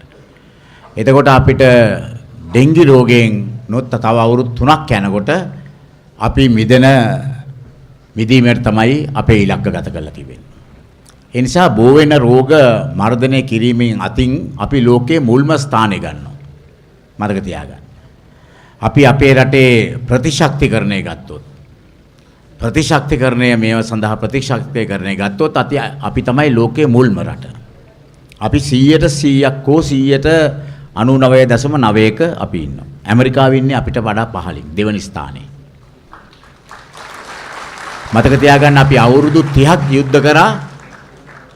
අවුරුදු 30ක් යුද්ධ කරපු ඒ කාලෙත් වේලුපුල්ලේ ප්‍රභාකරනුත් දවස් දෙකක සටන් විරාමයක් දුන්න ප්‍රතිශක්තිකරණය සඳහා. නන්දි කඩාල් වලින් මිදිලා එන ඒ සියලු දෙමළ වැසියන් ලක්ෂ 3ක් ඒගොල්ලන්ගේ අතේ සමහරලාට ඒගොල්ලන්ගේ උප්පැන්න සහතිකය තියුන්නේ නැහැ. නමුත් ඔවුන් හැම එක්කෙනාගේ මතේ දරුවාගේ ප්‍රතිශක්තිකරණ සහතිකය තියුණා. ඒක තමයි ඔවුන්ව දැනුවත් කිරීමේ තියුණ හොඳ සෞඛ්‍ය ක්ෂේත්‍රවලින්. ඒ නිසා කොයිතරම් විවේචනය කරත් අපි හැම පැත්තකින්ම ඊ타ත්ම ඉහළ මට්ටමක තියෙනවා. මේ සැරේ නිව්යෝක් නුවර තිබුණ සෞඛ්‍ය සැසිවාරයේදී මගේ කතාවට පෙර ඔවුන් ලෝකේ ප්‍රධානම හොඳම රටවල් 8ක් විදියට තමයි දුම්කොළ සහ මධ්‍යසාර විරෝධී රටවල් 8ක් විදියට තමයි එයින් එකක් විදියට තමයි ලංකාව හැදෙන්නේ. ඊට පස්සේ මගේ කතාවේදී මම පෙන්නලා දුන්නා තව ඉදිරියට අපි 180ක දුම්කොළ රූපමය අවවාදයේ පමණක් නෙවෙයි අර ප්ලේන් පැකේජින් කියන එක. ඉතුරු 120ත් ඒ පැකට් එකේ ඒගොල්ලන්ගේ නම ගහත හැකි වෙන කිසිම දෙයක් ගහන්න බෑ. සමහරවල්ලාට සුදු පැකට් එකක් තිබෙනවා. ඒ කියන්නේ දරුවෙකුට කිසිම ආකර්ෂණයක් නැති වෙන පැකට් එකක්. ඒක ලෝකේ පළවෙනි වරට ගේන්නේ අපි. ඕස්ට්‍රේලියාවේ ඒක තියෙනවා නමුත් රූපමය අවවාද නැහැ. ඒ නිසා අපි තමයි ලෝකේ පළවෙනි වරට ඒක ගේන්නේ. තව ටික නොබෝ දිනකින් මම ඒක ගේනවා. ඊට ඉස්සෙල්ලා මම ඉදිරිපත් කරා ජනාධිපතිතුමත් එක්ක ඒකාබද්ධ කැබිනට් පත්‍රිකාවක් දුම්කොළ සමාගම් වල බදු 90ක් වෙනකන් වැඩි කරන්නට කියලා. ඒක අපි නිකන් ආවට ගියාවට එකක් නෙවෙයි. මොකද අපි 67යි බදු අය කරේ. අපි ලැජ්ජා වෙන්න ඕන රටක් විදියට පහුගිය කාලේදී මේ 67 වැඩි වුණේ 72 වෙනකන් ආණ්ඩුවෙන් බදු පනවලා නෙවෙයි මේ දුම්කොළ සමාගමම තමන්ගේ මිල වැඩි කරා. ඒ දුම්කොළ සමාගම මිල වැඩි කිරීමේ හේතුවෙන් බදු ප්‍රමාණය 67 ඉඳලා 72ක් වෙනකන් වැඩි වුණා. ඒක තමයි කතාව. නමුත් මම දීර්ඝවම හොයලා බලනකොට දිවංගත රණසිංහ ප්‍රේමදාස ජනාධිපතිතුමාගේ කාලේ මේ බදු 90 වෙනකන් වැඩි කරලා තිබුණා. ඒ නිසා තමයි අපි දීර්ඝව හිතලා 90කින් වැඩි කරන්නත් 15ක වැඩිපත්ක් අගය කරන්නටත් මම යෝජනාව ගෙනාවා. දැන්ට මාස එකමාරයි මේක කැබිනට් මණ්ඩලයේ. ඒක තහින්ද තමයි ඊයේ පිළිකා රෝහලේ අලුත් රෝහල් සංකීර්ණය අපි විවෘත කරන වෙලාවේ අපේ ජනාධිපතිතුමා පැහැදිලි ප්‍රකාශයක් ඊයේ කරේ. මේක පිටිපස්සේ ඉන්න කට්ටිය අපි දන්නවා කියලා. පහුගිය දවස්වල මුදල් අමාත්‍යාංශයත් අපිත් අගමැතිතුමාගේ ප්‍රධානත්වයෙන් තිබෙන කැබිනට් අනුකාරක සභාවට කැඳෙව්වා ආර්ථික කටයුතු. එතෙන්දී ඇවිල්ලා එක මහත්මයෙක් දිගින් දිගටම කරුණු ඉදිරිපත් කරනවා. ඔහු ඊ타ත්ම වැරදි සංඛ්‍යා ලේඛන. තමුන්නාන්සලා දන්නවා දැන් මේ කට්ටිය කියන්නේ දුම්කොළ වලින් අපිට ලැබෙන ආදායම තමයි රුපියල් බිලියන 100ක් අපිට ආදායම ලැබෙනවා අවුරුද්දකට. දුම්කොළ වලින් අපි අවුරුද්දකට 30000ක් මැරෙනවා මේ රටේ. මේ රටේ 30000ක් අපි අපේ මැරෙනවා. මොකද දුම්කොළ වල හොයාගෙන තියෙනවා දැන්ට පිළිකා රසායන ද්‍රව්‍ය 22ක් පිළිකා හැදෙන. කාසියෝජෙනික් කෙමිකල්ස් කියන එක. ඒ කියන්නේ ඒ 22ක් තියෙනවා පිළිකා හැදෙන. ඉතින් ඒ නිසා මේ සියල්ල පෙන්වලා දීලා තමයි මම අපි කැබිනට් පත්‍රිකාව ඉදිරිපත් කරේ. නමුත් භාණ්ඩාගාරයෙන් ආපු එක මහත්මයෙක් කතා කරේ හරියට මම ඇත්තට මුලින් හිතුවා වැරදිලා. ඔහු මං හිතුවේ දුම්කොළ සමාගමත් කැඳවලයි කියලා සාකච්ඡාවට. ඒ වෙනුවෙන් තමයි කතා කරන්න කියලා. ඔහු එක්වරක් කිව්වා 72ක් නෙවෙයි 105යි බිලියන නෑ රුපියල් බිලියන 5යි රුපියල් බිලියන 72ක් නෙවෙයි මේ වෙනුවෙන් වැය වෙන්නේ. මං ඇහුවා තමුන්නාන්සේ වෛද්‍ය විද්‍යාව පිළිබඳ දන්නවද? තමුන්නාන්සේ කොහොමද කියන්නේ බිලියන 5ක් කියලා? කිව්වහම එයා කියනවා මේකෙන් පිළිකා හැදෙන. මං කිව්වා ඔබතුමා දන්නේ පිළිකා හැදෙන එක විතරයිනේ. මං කිව්වා ඔබතුමාත් යම් වෛද්‍ය විද්‍යාව පිළිබඳ අධ්‍යයනයක් කරලා ඊට පස්සේ මේක ගැන කතා කරන්න. තමුන්නාන්සලා මෙතන ඉන්න හැම එක්කෙනෙක්ගේම සාමාන්‍ය දැනුම තියෙන කෙනෙක් දන්නවා. අධික රුධිර පීඩනය, අංශභාගය, හෘද වස්තුවේ රෝග මේ සියල්ලම පෙනහැල්ල બ્લોක් වුණාම එතන ඉඳලා නොයෙකුත් දේවල් හැදෙන්නට පුළුවන්. පිළිකා වලටත් මේක වෙනවා පෙනහැල්ල පිළිකා නෙවෙයි අනිත් තැන්වල පිළිකා. ඉතින් ඒ නිසා තමුන්නාන්සලා දන්නවා බිලියන 100ක් අපි මේවයින් හම්බ කරාට මේ සමාගම් වලින් අපි වියදම් කරන අවුරුද්දකට රුපියල් බිලියන 147ක් රෝග සඳහා. ඒ කියන්නේ පිළිකාව, හෘද රෝග, අධික රුධිර පීඩනය, අංශභාගය, දියවැඩියාව වැනි රෝග වලට අපි වියදම් කරනවා බිලියන 142ක්. එතකොට අපි එක පැත්තකින් ආදායම ලැබලා අනිත් පැත්තෙන් ඒ තරම් විශාල වියදමක් කරනවා මේ කාලකන්ණි උවදුර වෙන්නේ. එතකොට එහෙමනම් දැන් සමහරු කියනවා මේක නවත්තන්න පුළුවන් මධ්‍යසාරය. එතකොට නීති විරෝධී මැත්පන්නේයි. ඉතින් ඒ තර්කය අනුව එහෙමනම් ආණ්ඩුවක් තිබිලා වැඩක් නැහැ. ආණ්ඩුව විසිරුව හැරිය යුතුයි. එහෙමනම් අපේ පොලිස් ස්ථානාධිපතිතුමා වගේ කට්ටියගේ පොලිසිය තියලා වැඩක් නැහැ. පොලිසියට බැරි නම් මේ පළාතේ නීති විරෝධී මත්පැන් ටික හොයාගන්නට ඒ පොලිසියෙන් වැඩක් නැහැ. අපි ඉන්න ආණ්ඩුවෙන් වැඩකුත් නැහැ. ආරක්ෂක අමාත්‍යාංශය වැඩකුත් නැහැ. නීති හා සාමය අමාත්‍යාංශය ඇති වැඩකුත් නැහැ. ආණ්ඩුවට ඕනේ මේක නවත්තන්න නම් ආණ්ඩුවට ඕනේ නීති විරෝධීවත් නවත්තන්න නම් මේ අංශ ඔක්කොම එක්කහුව වෙලා ඒවා නවත්තන්න පුළුවන්. නවත්තපු රටවල් තියෙනවා. මම කියනවා ඉගෙන ගන්න පිලිපීනේ ජනාධිපතිවරයාගෙන්. දැන් අද කය ගහයි මානවයිතිය කැඩෙනවයි කියලා. කාගේ මානවයිතියද කැඩෙන්නේ? මුළු සමාජය දූෂණය කරන කාලකන්ණිගේ මානවයිතිය. සමහරු කියනවා නීතියාකාරයට කරන්නලු. බොහොම හොඳයි ඒක කතාව. සම්පූර්ණ නීතියත් පිළිපැදලා ඔක් කරන්න පුළුවන් නම් හොඳයි. මම දන්නේ කොයි රටේද එහෙම කළා තියෙන්නේ කියලා. දියුණු කිසිම රටක මේක මේ උවදුර මේව කළා නැහැ. එතකොට අද පිලිපීන ජනාධිපතිවරයා පොරොන්දු වුණා මේක. පිලිපීන මැතිවරණයේදී ඔහු අද ක්‍රියා කරනවා. ඔහු අද හැමදාම CNN එකේ BBC එකේ පෙන්නනවා. පෙන්නන්නේ මොනවද? ඉල්ලීගල් කිලින්ග්ස් කියකේ පෙන්නන්නේ. නීති විරෝධී. කාවද මේ නීති විරෝධියකින් යන්නේ? මේ මුළු ජන සමාජයක් සුන්නද්දූලි කරන විනාශ කරන කට්ටිය. ඉතින් අපිට ඒවයිනුත් ඒ හා සමානම බැරි වුණත් අපිටත් මේ රටේ එවැනි දරදඬු ප්‍රතිපත්තියකට යන්න වෙනවා. අද මේ මත්තුව දුර කියන එකෙන් මේ එක පැත්තකින් අපි ගණන් හදලා තියෙන්නේ රෝග වලට වියදම් කරන ප්‍රමාණය විතරයි.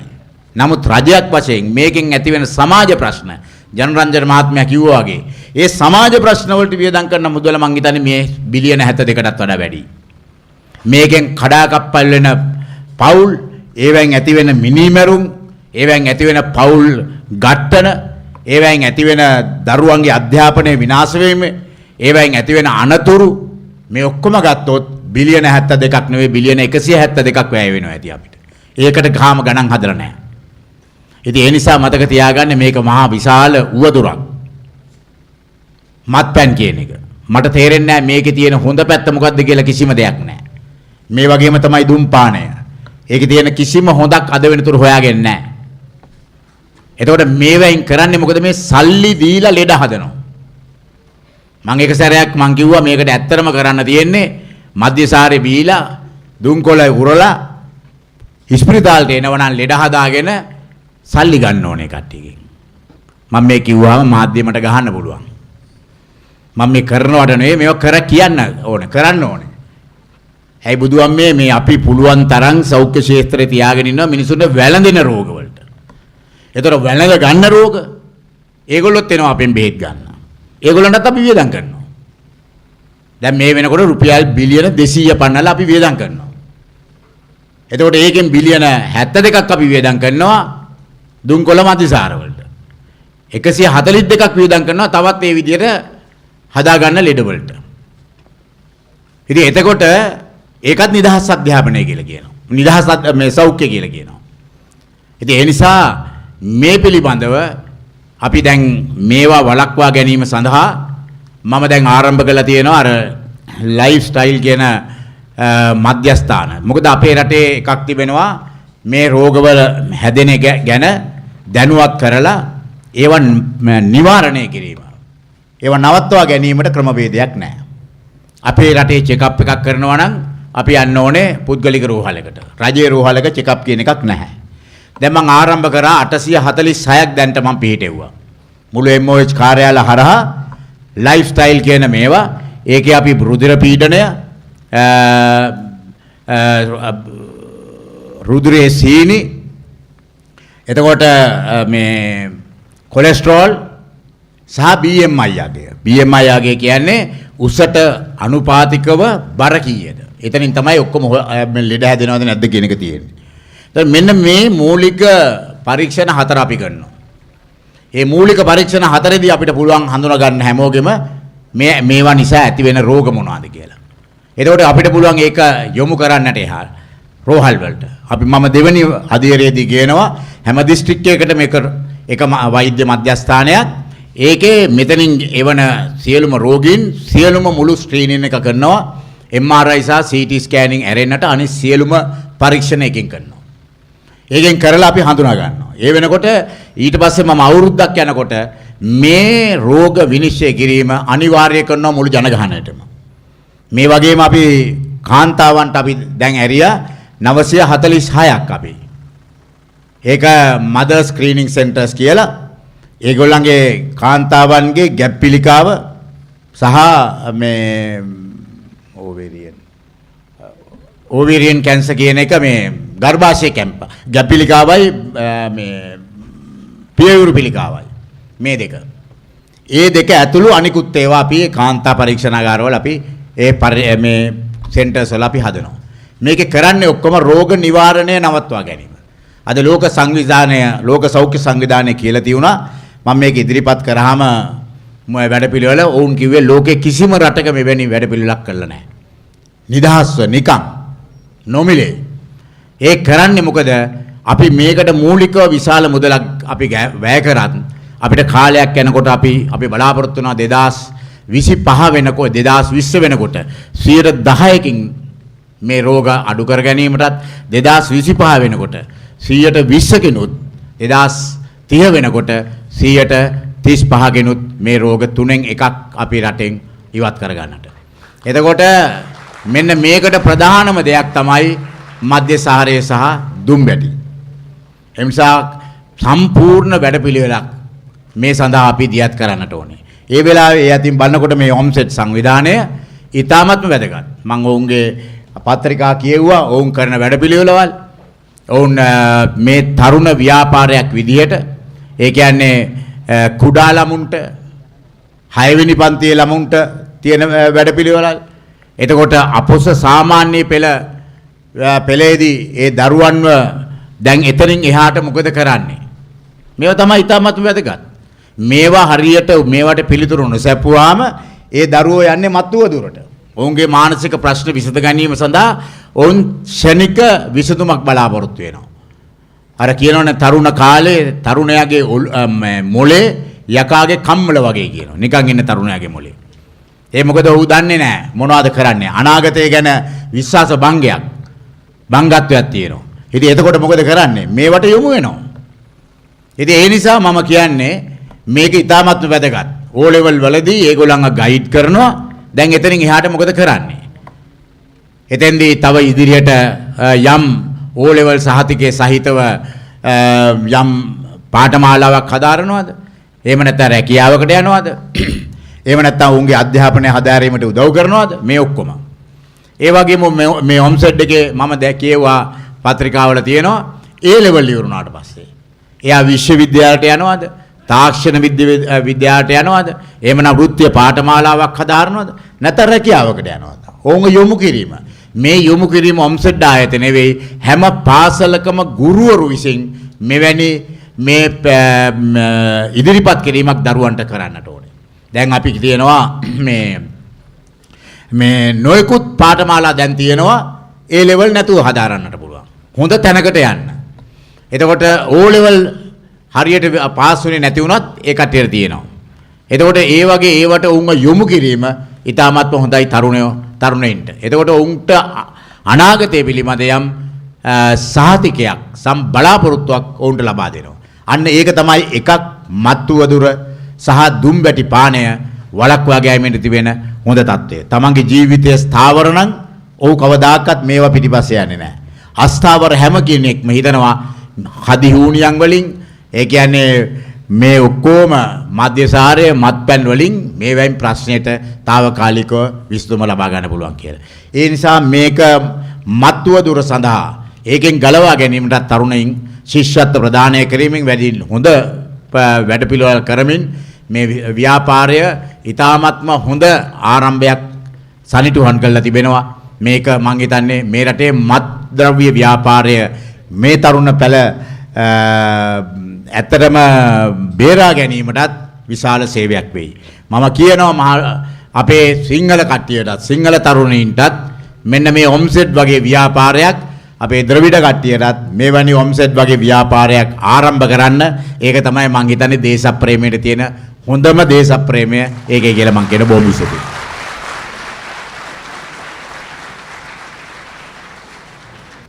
Thank you, sir, for the interesting facts and beneficial information. You have made all of us proud by your distinguished work in numerous capacities. We truly feel privileged to have you here to honor this occasion. Here is the least we can give you in return. May I now request Mr. Ahsan Arif, President of UMSED, to present a memento to our chief guest, Honorable Dr. Rajita Senaratne, Minister of Health.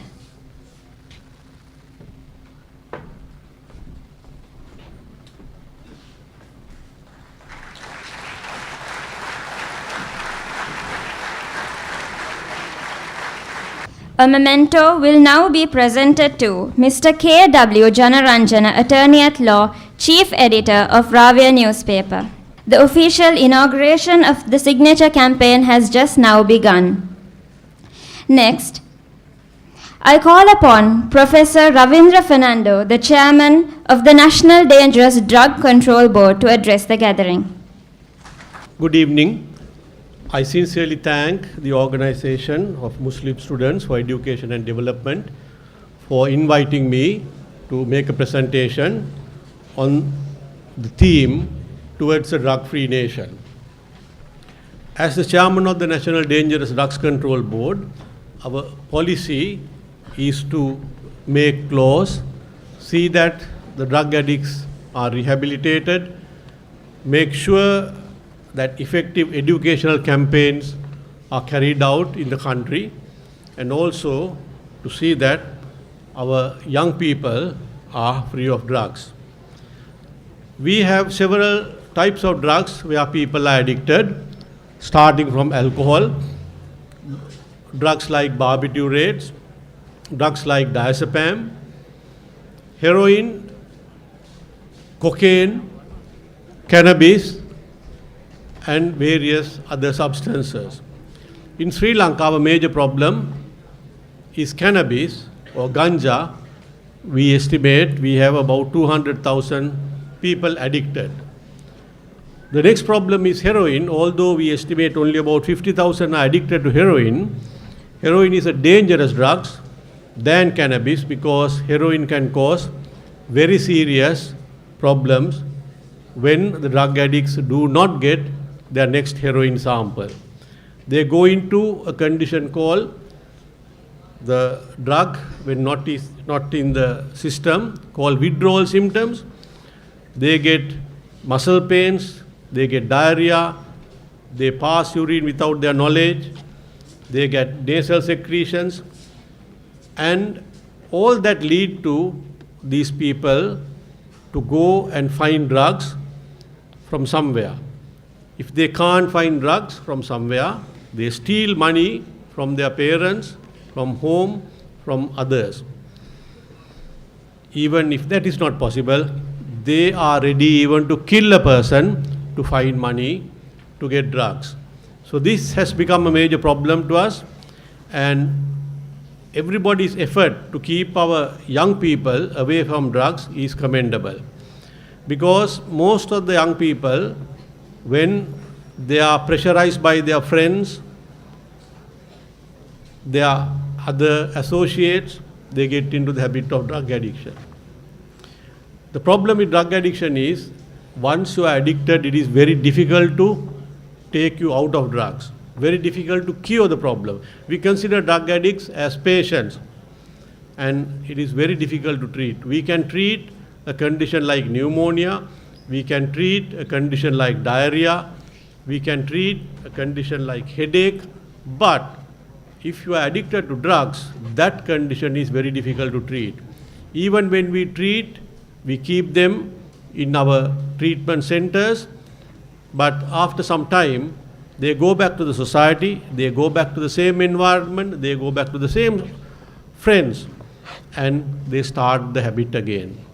So we are having a major problem, and we are aware that many cities in Sri Lanka, there are dealers who are selling drugs, and our major problem is tackling with the dealers. If you know, in our society in this area, if somebody is dealing with drugs, we have to make sure that those people are arrested and taken away from the society, because you are saving lives. You are saving young people. We are saving our next generation. So with that message, I will conclude my presentation. I thank you again for inviting me, and I hope the Dangerous Drugs Control Board are having various programs in Panadura area to prevent drug abuse. And if you need any advice, any help, you can contact us. Our numbers are available in the website, so you can contact us for other educational programs. Thank you.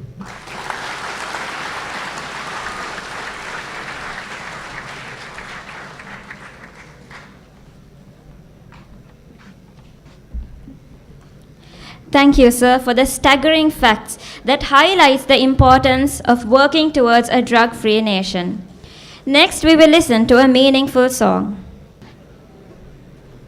Assalamu alaikum warahmatullahi wabarakatuh.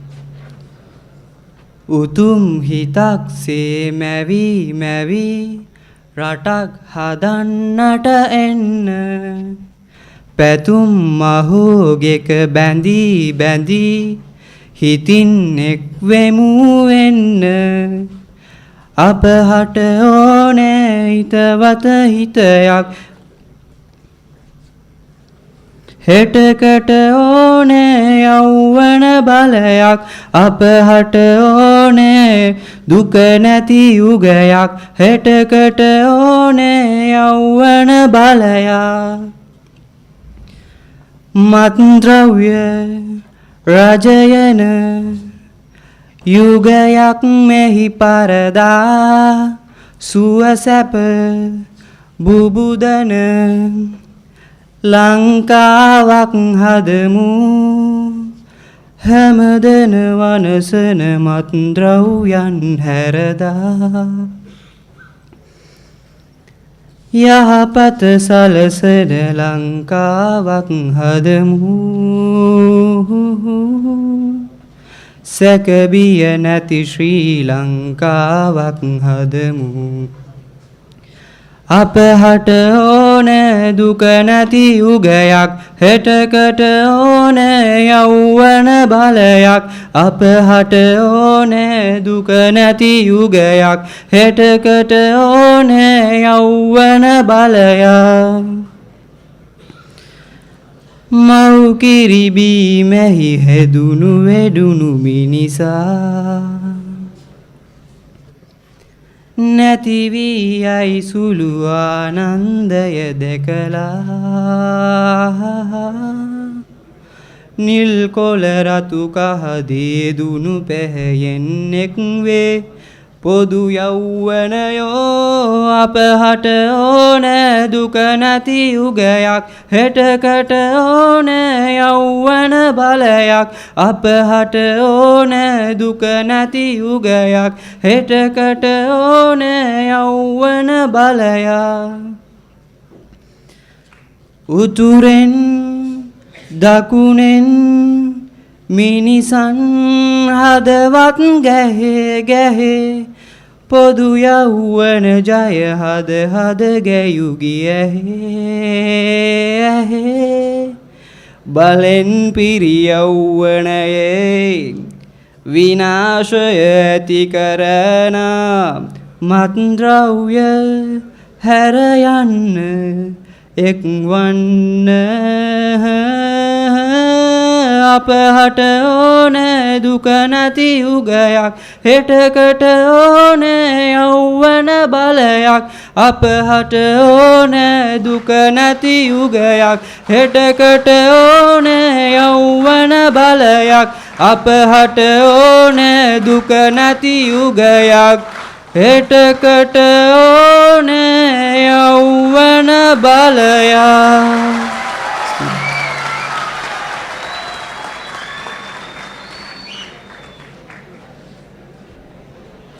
Thank you, Brother M.J. Fazmin, who is from Galgamur. That was a great moving performance. We will now witness the declaration of the convention by Mr. Shamiz. I kindly request the audience to rise and take the declaration paper, which was handed over in a file before the commencement of the convention.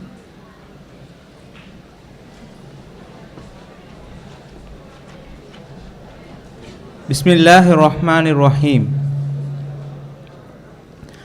We, the participants of the National Youth Convention 2016 of the Organization of Muslim Students Education and Development,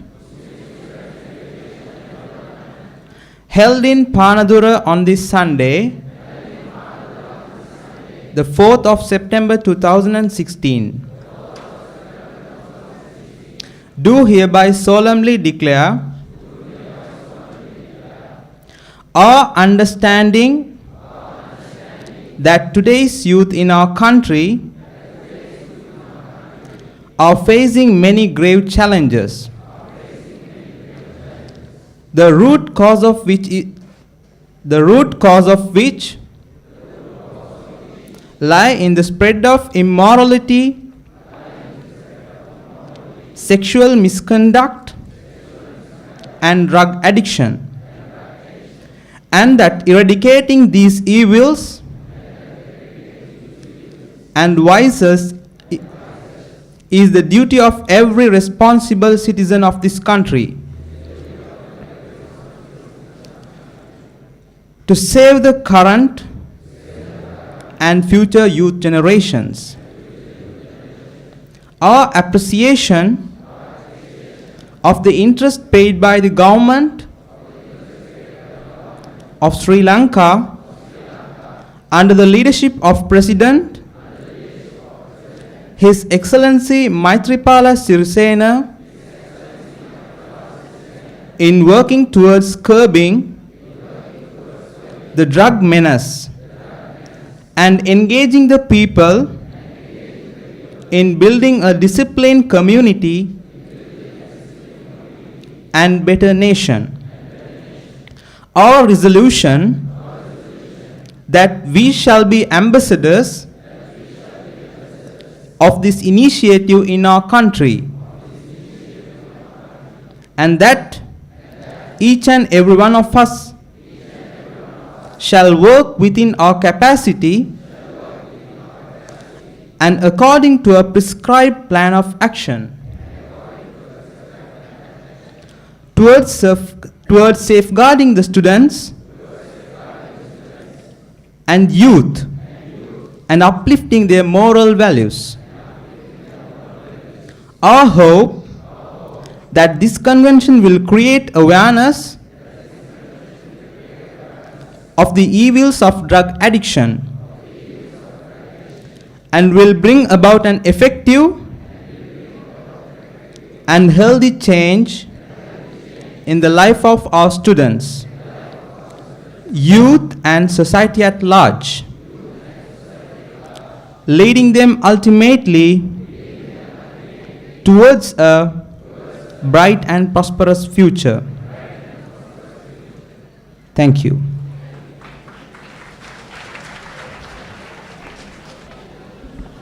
Thank you, Brother Shamiz. Now that we have made the declaration, we are all responsible youngsters who have to take on the responsibility to protect the current and future generations from drug addiction. The vote of thanks will now be delivered by Brother Husni Jabir. In the name of Allah, the most merciful and the most gracious. Praise be on the Lord Almighty.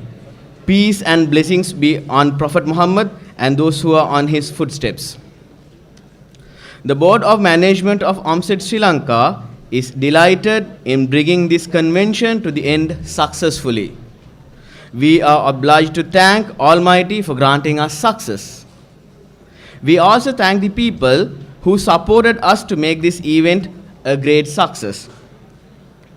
We wish to thank His Excellency President Maithripala Sirisena for providing his support for this convention.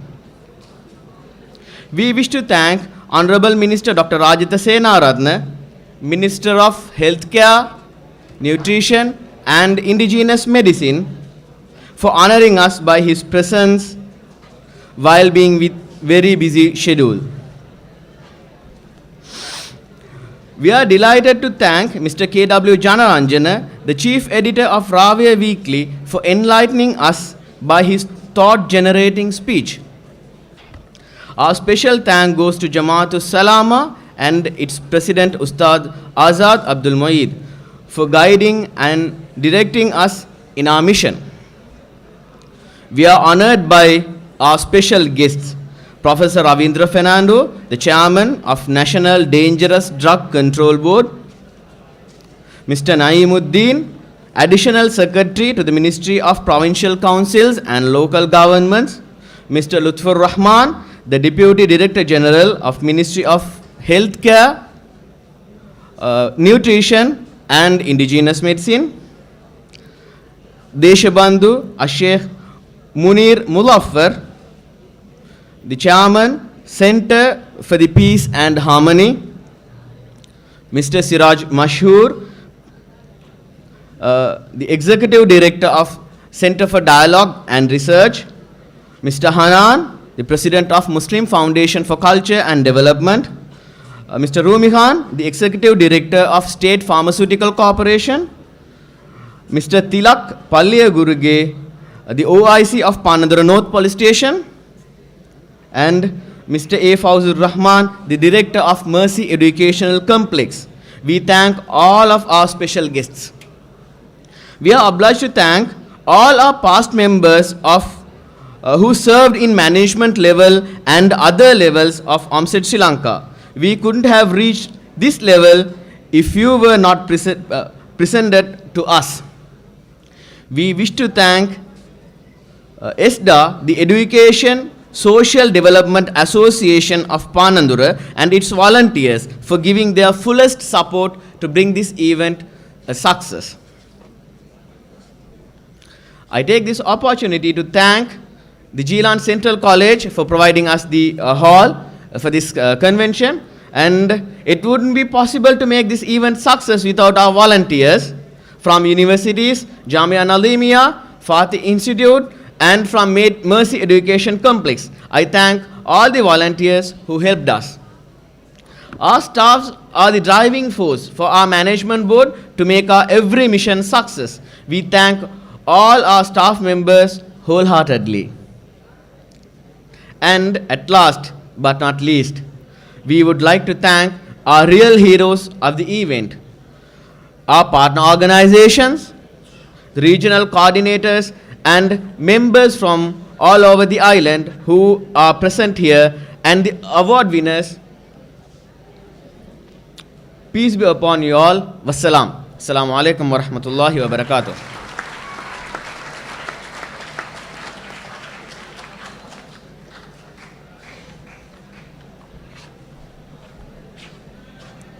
Thank you, Brother Husni Jabir.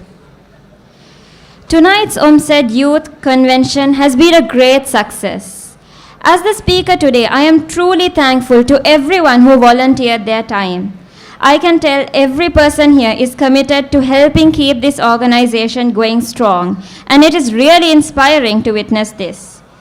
This convention has indeed been a milestone by bringing together energetic youth and has stood the test of time. I hope you all enjoyed this evening.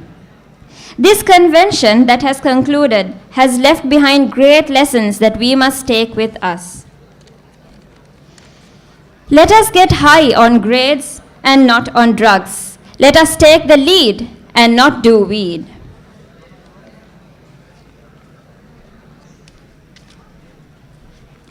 Finally, I would like to conclude this special event with the dua. Subhanaka Allahumma wa bihamdika ashhadu an la ilaha illa anta astaghfiruka wa atubu ilayk.